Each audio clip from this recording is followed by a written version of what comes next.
Quelles sont les dispositions prises en place et comment vous allez vous adapter?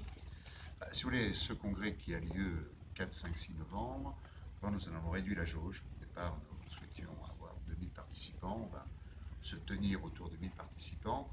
Bien évidemment, on va être très attentif pendant les jours qui viennent maintenant à l'évolution de la situation sanitaire.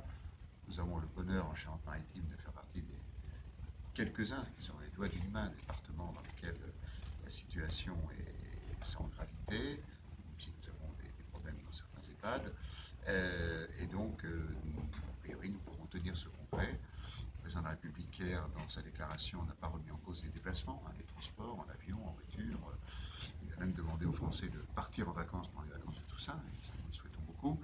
Voilà, si ensuite il y avait des problèmes, on peut toujours encore réduire la jauge. On peut dire une délégation de 20 avec des 10, on passe à une jauge de 4 à 500. Et puis la solution la plus épouvantable, c'est un congrès en visio. Voilà, mais pour l'instant, nous ne sommes pas dans ce cas de figure.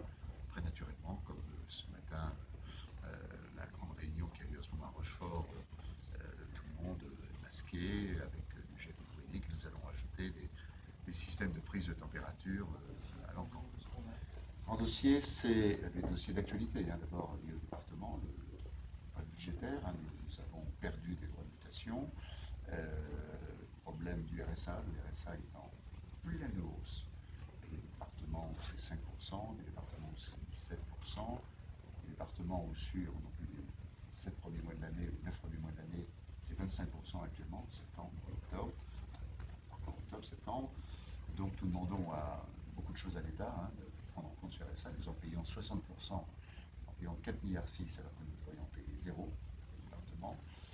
Donc nous sommes en discussion, une rencontre avec le Premier ministre la semaine dernière, hier matin avec le ministre du Budget, le débat parlementaire est en cours à l'Assemblée nationale, donc nous aurons des demandes très fortes sur le problème financier.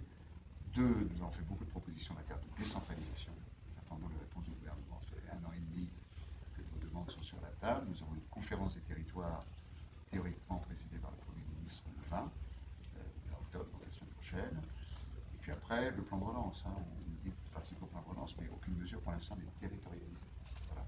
Ça sont les grands dossiers. Après, on aura des dossiers structurels qui seront évoqués, la biodiversité, le rôle des départements, les espaces naturels sensibles, tout ce que nous faisons.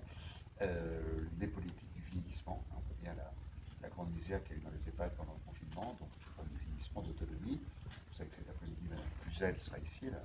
J'ai fait ce matin une interview chez mon confrère parisien pour préciser les dossiers qu'elle va aborder cet après-midi ici à La Rochelle.